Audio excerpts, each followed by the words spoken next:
اشیائے ضروریات کی قیمتوں میں آگ لگ جاتی ہے. آج کی میٹنگ میں شہباز صاحب نے یہ اندیہ تو دیا کہ بجلی کی قیمتوں کا ایک پروگرام میرے پاس ہے، لیکن انہوں نے تفصیلات نہیں بتائی. انہوں نے کہا کہ میں اتنے بڑے اجلاس میں تفصیلات نہیں بتا سکتا. اس کا مطلب ان کے ذہن میں یہ بات موجود ہے کہ بجلی کی قیمتیں عوام کے لیے کسی جھٹکے سے کم نہیں ہیں، اور آج جب نواز شریف کی سرپرستی انہیں میسر آ گئی ہے تو ڈیلیور کرنا پڑے گا. اور نواز شریف کی سیاست آپ بھی جانتے ہیں، میں بھی جانتا ہوں کہ وہ اپنی سیاست کو لوگوں کے ساتھ، آج پاکستان کے عوام مسائل زدہ ہیں، مہنگائی زدہ ہیں، اور ماضی کی حکومتوں نے سیاست تو کی تھی لیکن لوگوں کے زخموں پہ مرہم نہیں رکھا تھا. جب تک آپ لوگوں کے زخموں پہ مرہم نہیں رکھیں گے اور پاکستان کے عوام کی اور خدا کی عدالت میں تبھی سرخرو ہوں گے جب آپ ڈیلیور کرتے نظر آئیں گے. میرا خیال ہے نواز شریف صاحب کی قیادت کے بعد اب حکومتیں بھی ڈیلیور کرتی نظر آئیں گی اور مہنگائی کی سطح اور نیچے آئے گی. عثمان خان صاحب ابھی جس طرح سلمان غنی صاحب کہہ رہے ہیں کہ کرنا تو پڑے گا، ہر ایک کے پاس بہت اب مواقع غلطی گنجائش نہیں تھا، اب یہ کرنا پڑے گا، we have to do now. لیکن مجھے یہ بتائیں، ابھی بجلی کی بات ہوئی، بجلی جن علاقوں میں کنڈے ڈالے جاتے ہیں اور سرپلس ہے یا وہ کیا کہتے ہیں لائن لاسز ہے، سوری سرپلس لائن لاسز ہیں، اب اس کی بجلی بند ہوتی ہے تو لوگ جا کے وہ گرڈ اسٹیشن میں بٹن دبا دیتے ہیں اور پھر ساتھ یہ بھی کہتے ہیں میں بٹن دباؤں گا تو پورا پاکستان اندھیرے میں ڈوب جائے گا. ان کا کیا کرنا ہے یار؟ میرے ذمے آپ کے ذمے کیوں آئے بجلی چوری کسی اور کی؟ ایگزیکٹلی یہی سب سے بڑی بات یہ ہے کہ بجلی چور جو ہیں وہ اپنی عیاشیاں کر رہے ہیں. یہاں عام آدمی کے لیے ایک بلب اور ایک پنکھا چلانا جو ہے وہ اس وقت اتنا مشکل ہو گیا ہے. اور صرف بجلی کا معاملہ نہیں ہے، یہ اس وقت جو پاکستان میں گیس کی صورتحال ہے، اب اس گرمیوں میں جو ہے وہ 10,000 روپے لوگوں کے بل آ رہے ہیں. مطلب کوئی تک نہیں بنتی، اتنے ٹیکسز ہیں، اتنی مہنگی ہو گئی ہے بجلی بھی. لیکن یہ بات ٹھیک ہے اور یہ بڑی خوشائند بات تھی کہ پچھلے دنوں وزیر داخلہ صاحب اور وزیر انرجی اور سی ایم کے پی بیٹھ گئے تھے. لیکن اس کی ڈیٹیل کیا ہے، ان کے اس میں بات چیت کیا ہوئی ہے، کس طریقے سے اس کا حل نکالا جائے گا، اس کے بارے میں ابھی تک سی ایم صاحب نے بتایا کچھ نہیں ہے. آج بھی جو سابق فاٹا ہے وہاں پہ احتجاج ہوا ہے، لوگوں نے جا کے گریڈ اسٹیشن کے باہر بند کر دیا، اس کو احتجاج کیا.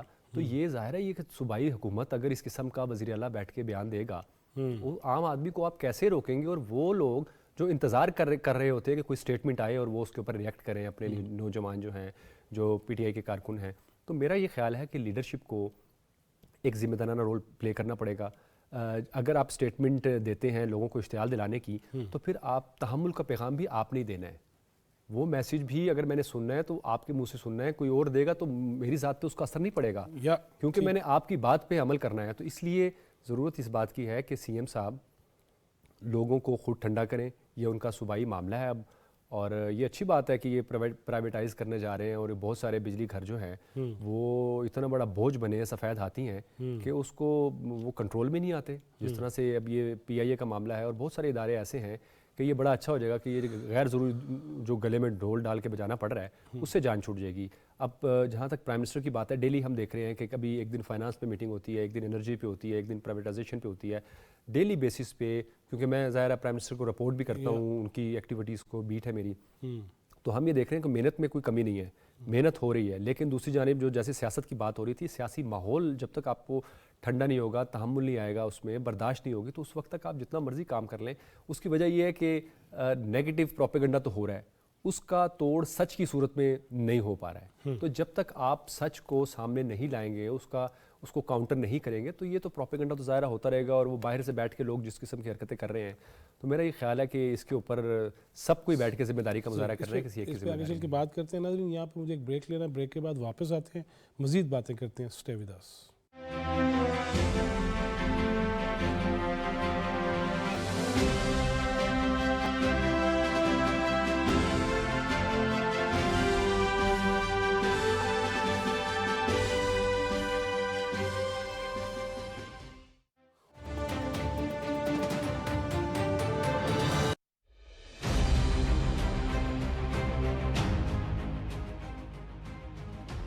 انتیس مئی 2009 کو قابض بھارتی افواج نے شوپیاں میں 2 کشمیری خواتین کو عصمت ریزی کے بعد قتل کر دیا. اس سانحے میں قتل ہونے والی خواتین کے اہل خانہ آج بھی انصاف سے محروم ہیں. قابض بھارتی افواج کشمیریوں کی جدوجہد آزادی کو کچلنے کے لیے خواتین کی آبروریزی کو جنگی ہتھیار کے طور پر استعمال کر رہی ہیں.